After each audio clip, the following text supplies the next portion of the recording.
Olá a todos, mais uma vez, bom dia, sejam bem-vindos, alegra-me ver aqui um grupo consistente de pesquisadores, professores, mestrandos, doutorandos. Saudação também a quem nos acompanha pelas redes sociais, pelo Meet. Nós nos encontramos para o último momento do Research Talks UX 2023, já com a programação de 2024 também. A gente vai continuar com uma novidade, ao invés de evento de extensão, será também válido como um crédito para quem cursa pós-graduação stricto sensu. Portanto, alunos, mestrandos, doutorandos que queiram, poderão fazer os encontros ao longo do ano e validar como um crédito nos seus respectivos históricos de curso.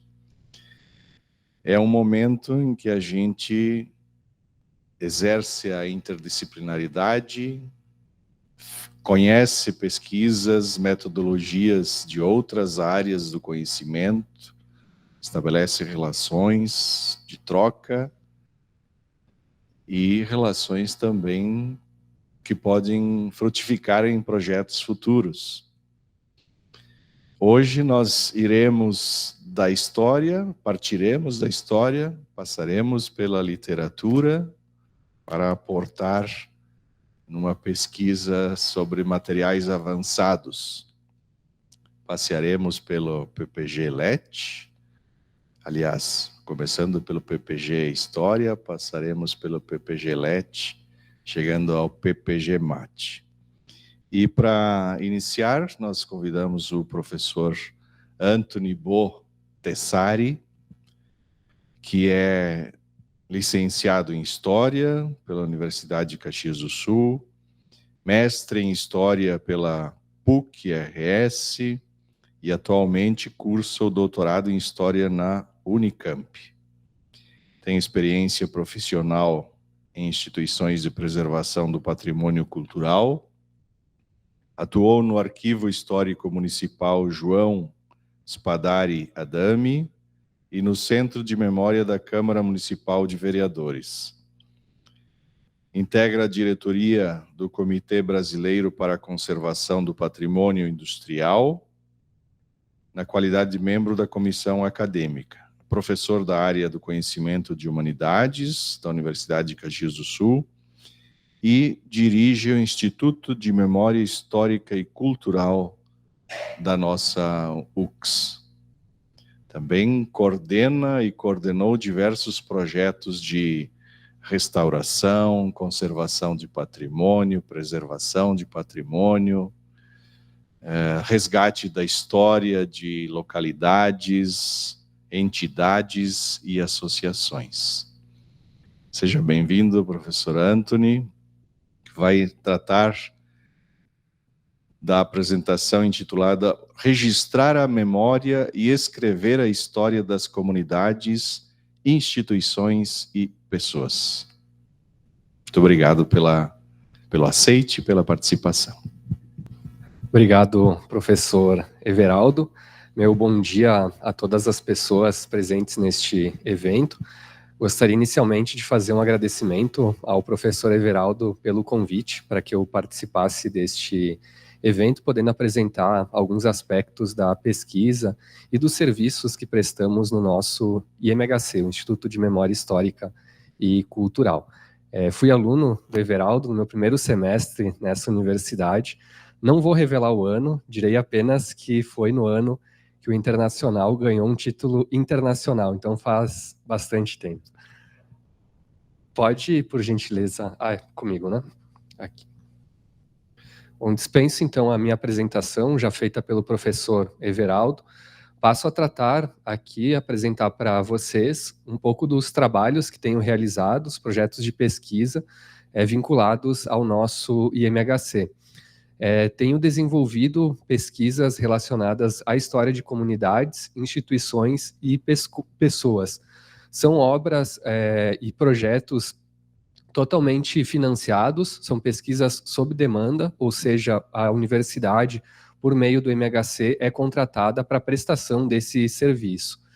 É um serviço, então, que gera conhecimento histórico, a preservação do patrimônio cultural, a divulgação da região e também de trajetórias empreendedoras. Então, traria aqui alguns dos exemplos, né, de forma bastante sintética e resumida, alguns exemplos e também produções ou produtos gerados a partir destas pesquisas.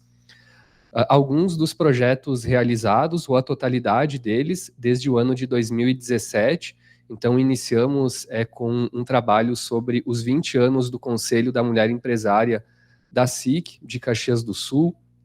Na sequência, a história do município de Protásio Alves, município pequeno da nossa região, de cerca de 2.000 habitantes. Da mesma forma, muito semelhante, né, nas suas características demográficas, o município de Vila Flores, pertencente à mesma região.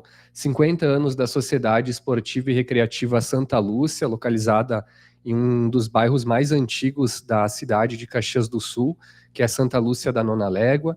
50 anos da Fundação Educacional da Região dos Vinhedos, a FERV de Bento Gonçalves. 25 anos do Programa de Qualidade e Competitividade da SIC. História Oral da Maesa, a Fábrica 2 da antiga metalúrgica Abramo Eberle. E os 50 anos mais recente, os 50 anos da Câmara de Dirigentes Lojistas de Nova Prata. Tenho brincado que já escrevi quase 400 anos de história, né? Somados desses municípios, em que pesem serem municípios com emancipação recente, o caso de Protásio e de Vila Flores, mas contamos toda a história, né, desde a sua origem mais que centenária. Atualmente estamos na execução de dois trabalhos, dois projetos, o inventário do patrimônio cultural e material rural do município de Nova Prata e uma biografia do empresário Heitor Pacheco, de Caxias do Sul, que é fundador da empresa Cobra Correntes, que é a maior empresa no ramo de correntes transportadoras do Brasil, né? Uma trajetória empreendedora muito significativa, muito interessante e pouco conhecida, né? Aqui alguns exemplares, né, ou exemplos dos trabalhos realizados, também para destacar que foram projetos, todos eles realizados em parceria com colegas da nossa instituição, vinculados ao programa de pós-graduação em História. O livro, então, Mulheres Empreendedoras, tive a oportunidade de desenvolver com a professora Vânia Beatriz Merlotti Herédia, também tivemos a participação da professora Eliana Hella. O livro sobre Vila Flores, em parceria com a professora Eliana Cherry, que é natural de Nova Prata, né, conhece muito bem a região, e também com a participação da nossa colega Sandra Barella, do campo da arquitetura. O livro de Protásio Alves, também uma parceria, uma reedição da parceria com a professora Eliana Cherry. O livro sobre a história da Ser Santa Lúcia, com a professora Catane Monteiro. E o mais recente, então, o livro sobre a FERV com a professora Terciane Lucchesi, nossa atual pró-reitora de graduação. Passo a apresentar alguns aspectos metodológicos, né, ou do processo desta pesquisa. Então, como já dizia o Michel de Certeau, né, em uma das suas obras mais clássicas sobre a escrita da história, todo o trabalho de pesquisa histórica começa com a formação da coleção, com a seleção de fontes, né, de documentação, para que se possa desenvolver uma pesquisa histórica. Então, exatamente este é o primeiro procedimento da pesquisa, a seleção dessas fontes históricas, a pesquisa realizada em arquivos públicos ou quando em arquivos pessoais, de atas, manuscritos, fotografias, impressos e periódicos, né, ali ilustrados, então, pelas imagens. Trago aqui alguns exemplos, evidentemente não vou ser exaustivo, né, e falar de cada um dos projetos, mas a título de exemplos, né, aqui nós temos o livro de Santa Lúcia, que resultou numa pesquisa em mais de 500 matérias de jornal que foram coletadas. Isso é interessante, importante não só para o aspecto da pesquisa histórica, mas porque também todo esse acervo coletado ele é entregue para o cliente, que passa a formar um próprio arquivo, né, na sua própria instituição. Então isso é bem significativo, e além desse elemento, o fato de que a pesquisa ela ocorre quando contratado esse serviço com a participação de toda a nossa equipe do IMHC. nós atualmente temos uma equipe com 5 pessoas, todas com formação em História, se não a graduação, o mestrado, fizeram na área de História e participam também auxiliando no processo de pesquisa.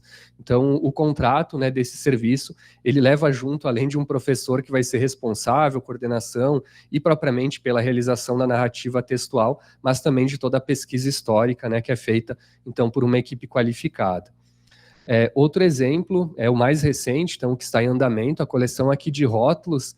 Como é sexta-feira, então eu deixei sugestivamente, né, esse rótulo sobre o Chopp Brahma, mas eu trago para exemplificar porque era um material, essa coleção deste empresário, que tem uma trajetória extremamente significativa porque ele circulava para vender as suas correntes transportadoras por todo o Brasil. E ele visitava, então, as mais importantes empresas, né, que fabricavam bebidas, cervejas, alimentos, entre outros gêneros, né, produtivos, e essa coleção estava praticamente perdida, né, na sua empresa, lá num depósito, e a partir dela, né, vai ser possível, então, reconstruir um pouco dessas viagens, de toda essa trajetória, e de como ele constituiu exatamente essa empresa, saindo aqui de Caxias do Sul e vendendo, né, exportando para outros estados do nosso país, né.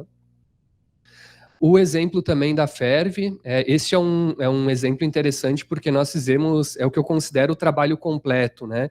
Que é pegar a documentação, trazer a documentação para o Instituto, trabalhar com essa documentação, fazer toda a organização arquivística dessa documentação. Ela estava, então, na imagem à esquerda, dessa forma, sem uma organização arquivística, e ela foi, então, trabalhada por toda a nossa equipe, né? A partir disso, pudemos reconstituir uma cronologia histórica, a digitalização de imagens, e encontrar também fatos, né, pouco conhecidos ou até não conhecidos sobre a história da Fervi que estavam ali nesses documentos, né? Então, a partir dessa organização do acervo, é possível também a reconstituição dessas trajetórias históricas. A segunda etapa de produção de fontes orais e visuais, também é feita pela nossa equipe, né, com a participação bastante ativa dos pesquisadores, de modo especial, até trago aqui para ilustrar uma fotografia com a professora Eliana Cherry, no trabalho em andamento sobre o inventário do patrimônio imaterial de Nova Prata. Então, realizamos a gravação das entrevistas. São entrevistas com o foco em histórias de vida, utilizando-se da metodologia das discussões do campo da história oral. São entrevistas de 40 minutos, 1 hora de duração, ou seja, um material qualitativo, né, que é gerado a partir dessa produção. Conseguir recuperar, então, a quantidade exata de entrevistas que nós já realizamos, um total de 240 entrevistas, o que totaliza em cerca de 200 horas de gravação, a maior parte delas em áudio, mas também, em alguns casos, em vídeo. E acho que aqui é importante destacar a primeira pessoa centenária que eu tive a oportunidade de entrevistar, a dona Olga, que está ali na imagem mais à direita, que faleceu, infelizmente, nesse ano, né, com 103 anos de idade, mas que foi a primeira entrevista, né, que ela recebeu também uma equipe de professores da universidade para contar a sua história de vida, né, uma história de vida de uma costureira do interior de Protásio Alves. Outro exemplo, aqui a história do município de Protásio Alves, então, para destacar o aspecto da documentação visual que é gerada, né, que também produzimos com qualidade profissional, porque pensando na impressão, né, dessas fotografias ou até mesmo na geração do acervo. Evidentemente que uma seleção de fotos é feita, né, para compor a edição do livro, mas todo o acervo gerado ele também é entregue ao contratante, né, para que possa de fato, né, ter o registro e reutilizar esse material quando for oportuno.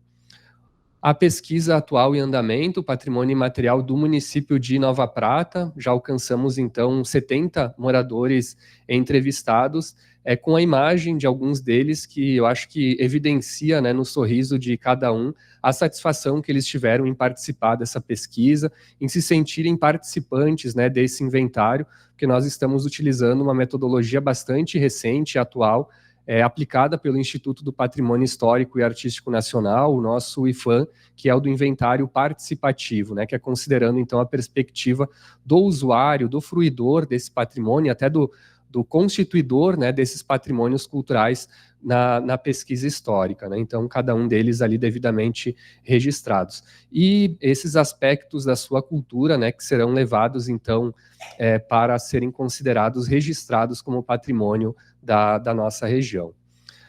Um trabalho também recente, para se destacar, o trabalho sobre a história oral a partir dos trabalhadores da antiga metalúrgica Abramo Eberle, que serviu como um processo para o embasamento, né, do atual projeto de intervenção e uso da nossa Maesa, né, um trabalho que o Instituto, então, foi contratado para a realização, né, um prazo ali de 10 meses, conseguimos entrevistar 15 pessoas. A outra etapa, então, da pesquisa, a mais importante, talvez um dos ápices da pesquisa, a produção da narrativa histórica, principalmente de forma textual e ilustrado. Então, aqui temos um exemplo do livro de Protásio Alves, né, que foi editado no ano de 2021. A abordagem dessas obras, ela segue uma discussão recente do campo da história, que é o da história pública, ou seja, uma linguagem escrita para um público amplo, né, sem muitos academicismos, até pensando no público-alvo, público receptor dessas obras, né, entre outros aspectos técnicos, né, como a fonte ampliada, né, para permitir a leitura por parte dos idosos. Então, alguns cuidados que nós tomamos também na entrega, né, desse material. Um outro exemplo que foge um pouco à regra, né, dos trabalhos do Instituto, ou seja, da produção de livros, né, impressos, foi esse trabalho que realizamos, um mini documentário para a Câmara de Indústria, Comércio e Serviços de Caxias do Sul, um documentário que tive a oportunidade de dirigir, contando então a história do seminário de produtividade, competitividade, da qualidade e competitividade da SIC Caxias do Sul, entrevistando então algumas lideranças, né, significativas da nossa cidade, um projeto que foi feito em parceria com o nosso UXPlay, né, do ponto de vista técnico, da edição, etc. Né, o material está disponível para visualização na internet. Alguns potenciais de aplicação e impacto social, eu chamo a atenção aqui, em primeiro lugar, ao fato de que poucos municípios possuem a sua história registrada. Quando possuem, são obras de caráter memorialista, como chamamos, né, costumamos chamar, ou de diletantes, né, que escreveram sobre a história, e trabalhos antigos, né, que remontam à década de 1980, principalmente. Então, percebo que há um potencial, há um campo ainda a ser explorado. Começamos com 3 municípios, né, mas verifico que muitos, né, e quase a maioria dos municípios a totalidade dos municípios da nossa região não possui uma obra histórica, né, que conte a sua trajetória. Também nós temos uma região com forte desenvolvimento industrial, é inegável, empresas que estão em segunda, terceira, até quarta geração e que estão prestes ou celebrando, né, datas festivas, 50, 25, 40, algumas até 100 anos, né, e com muitos exemplos de empreendedorismo. Então, esse campo da biografia, que estou tendo a oportunidade de explorar também, no bom sentido, né, nesse momento, com a biografia do seu Heitor Pacheco, é um campo também que percebemos, né, como um grande potencial de atuação. Além disso, acho que é importante destacar que os projetos, eles mobilizam, de fato, as comunidades, né? Percebo indo lá à beira do Rio das Antas, do Rio Carreiro, do Rio da Prata, né? Que é a primeira vez que recebem uma universidade, professores da instituição, então sentem-se, de fato, valorizados, né? Com este trabalho que é realizado. São obras, evidentemente, que contribuem para o conhecimento histórico, a própria divulgação turística desses municípios, né, dessas comunidades, associações, entidades, e a valorização do seu patrimônio cultural, o que vincula-se, então, à ODS de cidades, comunidades e cidades sustentáveis prevista, né, pela Unesco. Da mesma forma, as fontes produzidas geram acervos que contribuem para a preservação da memória coletiva, a difusão dos legados e o acesso à informação, também vinculado a uma das ODS da Unesco. Quase finalizando, gostaria aqui de destacar que já realizamos, então, em 7 anos, considerando o período 2017 a 2023, 10 projetos com essa finalidade. é o que demonstra o interesse ainda existente pelo formato. Eu quero dizer, talvez não haja aqui exatamente uma grande inovação, né, naquilo que estamos fazendo, mas ainda se percebe um grande interesse das comunidades, das pessoas e das instituições por esse formato, por registrar a sua história. Em outras palavras, né, vislumbra um grande mercado ainda possível, né, para ser explorado. Também o interesse pela busca por profissionais especializados do campo da história, né? Há sempre uma disputa com relação aos jornalistas, né, que também costumam fazer esse tipo de trabalho, mas tenho percebido um grande interesse realmente na procura pelo serviço feito por profissional historiador, né, com metodologia, com registro de campo, etc. E também é evidente, né, o trabalho da nossa instituição, da universidade, que faz a entrega dessas produções com qualidade. E, nesse sentido, eu destaco o trabalho sempre feito em parceria, a pesquisa, né, a coleta de fontes, a narrativa pelo IMHC, o trabalho de edição pela nossa editora, Edux, e, eventualmente, também a participação do UXPlay, né, na produção desses produtos que são gerados com essa pesquisa. A divulgação na imprensa, também um aspecto aqui a se destacar, o que leva um reconhecimento para as instituições, para a comunidade, né, que se vê, de fato, né, tendo a sua história registrada e divulgada, né, socializada com as suas comunidades e com um público mais amplo. Além disso, isso talvez vai ficar para um momento de uma outra apresentação, mas o Instituto também realiza uma série de outros serviços, destacado um pouco aqui na fala inicial do professor Everaldo, vinculados à organização de acervos, à digitalização de audiovisual e fotografia, ao restauro de documentos e projetos culturais via editais. Então, tem aqui alguns exemplos, né, não vou falar sobre cada um deles, mas são outros 10 projetos executados. Portanto, o Instituto, em 7 anos, já executou 20 projetos, ou ligados ao registro da memória, ou então ligados à preservação da memória, né, e do patrimônio cultural. Era isso a minha apresentação, agradeço pela atenção de todos. Muito obrigado. Parabéns, professor Anthony, pelo trabalho realizado à frente de uma equipe do nosso Instituto de Memória Histórica e Cultural. Acho que fica evidente que realizamos a nossa missão enquanto instituição comunitária, fortemente através do IMHC, realizando um trabalho cientificamente sério, rigoroso e com entregas de qualidade para as nossas comunidades, também propiciando a realização de pesquisas pelos nossos pesquisadores, da experiência científica aos nossos mestrandos, aos nossos graduandos, que podem estagiar, realizar seu trabalho no IMHC, e ainda através de oficinas com estudantes das nossas redes de ensino fundamental, médio, que são recebidas no IMHC. Transmita o nosso agradecimento a toda a equipe do IMHC. Mais uma vez, parabéns pelo trabalho. Interessante também como, durante a apresentação, nós somos remetidos a uma série de sentimentos nossos, né? Criando uma identificação, especialmente a quem é originário das terras dessa nossa região.